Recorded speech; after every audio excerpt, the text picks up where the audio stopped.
오늘은 창세기 46장에서 우리 48장까지의 말씀을 함께 살펴보도록 하겠습니다.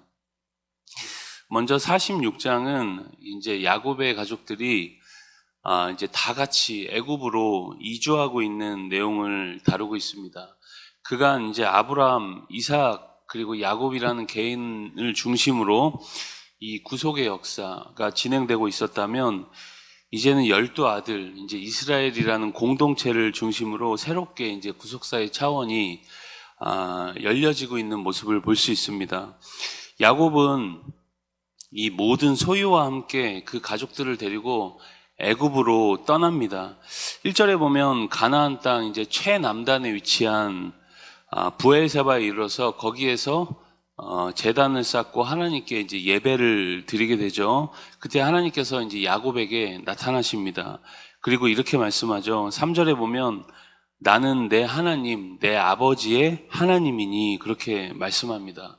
그냥 너의 하나님이다 이렇게 얘기하면 될 것을 왜 굳이 아버지의 하나님이다 그렇게 이야기하실까요? 하나님의 언약이 이 아브라함으로부터 시작해서 이삭 그리고 자신 야곱에게로 이어지고 있음을 하나님께서 지금 말씀을 통해서 나타내고 있는 겁니다. 하나님의 약속이 야곱 너에게 지금 갑자기 하는 것이 아니라 대를 이어서 야곱에게 전해지고 있음을 그렇게 알려주고 있는 거죠. 여러분 이스라엘 역사에서 특별히 이 사사기에 보면 이스라엘 백성들이 얼마 가지 않아 사사기뿐만 아니라 이스라엘 역사 전체가 배신의 역사고 불순종의 역사죠. 어쨌든 사사기에 특별히 보면 얼마 가지 않아서 이 백성들이 하나님을 잊어버리고 자기 소견에 오른 대로 살게 됐는데 여러분 그 특별한 이유가 무엇일까요? 그들이 자기 소견대로 옳은 대로 살아가는 방종하는 그 이유가 있다면 여러 이유가 있겠지만 가장 중요한 것은 믿음의 계승이 이루어지지 않기 때문입니다. 축복의 대가 이루어지기 위해서는 하나님의 약속을 그리고 그 언약을 그 후대에게 이제 듣든지 듣지 않든지 어쨌든 계속 가르쳐야 합니다. 그래야 후대가 방종하지 않고 그 약속의 축복을 이어가게 되는 것이죠. 하나님은 항상 나는 아브라함과 이삭의 하나님이다 그렇게 자신을 소개합니다. 하나님께서는 야곱에게 큰 민족을 이루게 하리라 축복하시면서 애굽에서도 너와 함께 동행하겠다 그렇게 약속하시죠. 여러분 야곱은 두려운 마음으로 애굽을 향한 여정에 올랐지만 하나님의 약속 때문에 자신 있게 이제 그 길을 떠날 수 있었습니다. 여러분 우리 인생길에도 마찬가지죠. 우리가 어디를 가느냐 또 무엇을 하느냐 또 어떤 형태의 삶을 사느냐 그것도 굉장히 중요한 일이지만 훨씬 더 중요한 것은 그 길에 하나님께서 동행하시느냐 우리의 가는 길에 하나님께서 함께 하시느냐 내가 그냥 뜻한 길이냐 여러분 그것이 중요한 것이죠. 여러분 하나님과 동행하는 은혜가 있길 바랍니다. 여러분 이어지는 8절에서 27절까지는 야곱의 족보가 나오고 야곱 가족들이 고센 땅에 이제 정착하는 이야기로 46장이 마무리가 됩니다. 47장으로 가시면 이 요셉이 애굽 왕 바로에게 자신의 가족들이 고센에 있다고 이제 보고를 합니다. 애굽 땅에 있는 한 이제 지역이죠. 그리고 자신의 형들 중에 5을 택해서 이제 바로에게 소개를 합니다. 6절에 바로 왕은 요셉의 형제들 중에 능력 있는 자를 이 왕실의 가축 관리 일로 이제 맡기게 되죠. 어떻게 보면 이제 공무원이 되는 겁니다. 바로 왕이 요셉을 아주 신뢰했기 때문에 이 형제들 또한 믿고 일을 맡기는 장면입니다. 여러분 그야말로 요셉 한 사람이 온 집안을 지금 일으켜 세우는 흥하게 하는 일이 지금 벌어지고 있는 거죠.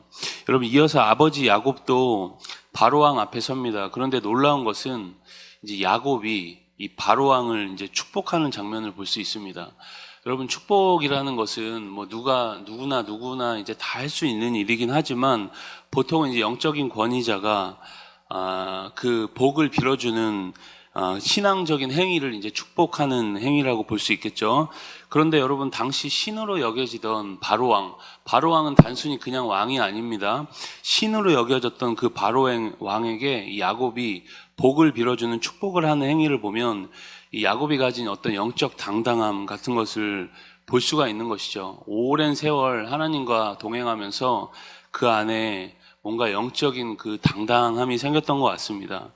13절 이하에 보시면 기근이 계속되고 애굽과 가나안 지역에 사는 사람들이 곡식을 사기 위해서 이제 요셉을 계속 찾아옵니다. 요셉은 아주 지혜롭게 곡물을 관리하고 판매함으로 인해서 이제 기근에서 나라를 구하게 되는 거죠.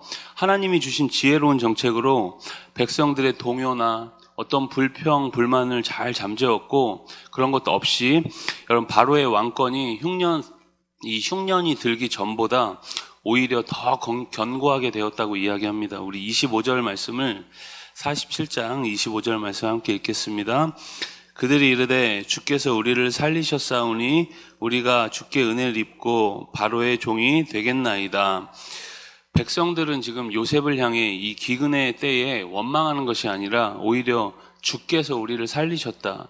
우리가 주께 은혜를 입고 바로의 종이 되겠다. 이제 그런 자진하는 그런 고백들이 이어집니다. 칭송하면서 바로의 왕권까지 이제 강화시켜 주는 거죠.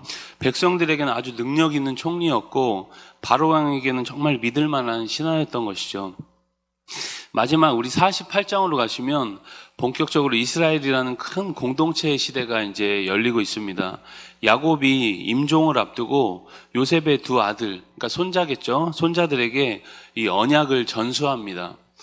야곱은 자신이 가나안 땅 루스, 이제 베델이라고 하는 그곳에서 하나님께 받은 언약을 이야기하고 있죠. 하나님이 자신에게 복을 주셔서 번성케 하시고 후손들에게 가나안 땅을 주실 것이라는 그 약속을 이제 요셉에게 이야기합니다. 이어지는 8절 이하에서 야곱은 요셉의 두 아들인 므낫세와 에브라임을 축복합니다. 축복한 후에 야곱은 요셉에게 이제 나는 죽으나 하나님이 너희와 함께 계시다 너희를 인도해서 너희 조상의 땅으로 돌아가게 하실 것이다 라는 유언을 하게 되죠.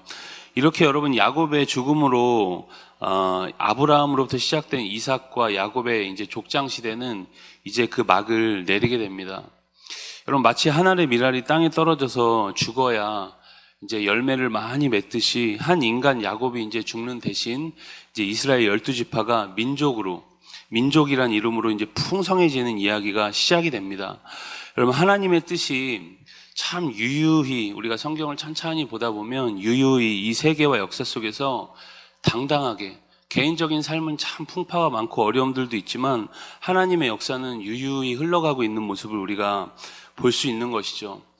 여러분 오늘 우리도 이 대한민국과 온 세계 열방을 보면서 여러 소식들과 많은 일들 때문에 걱정도 굉장히 많이 되지만 그럼에도 하나님 뜻이 하늘에서 이루어진 것처럼 이 대한민국 땅에도 이루어질 것입니다. 오늘도 우리가 그 크신 하나님의 뜻을 기억하면서 우리에게 맡겨진 믿음의 걸음을 우리도 오늘도 당당히 걸어가는 주의 날 되시길 주님의 이름으로 축복합니다. 우리 창세기 46장에서 48장까지의 말씀을 경청합니다. 주의 말씀은 내 발의 등이요 내 길의 빛이니이다.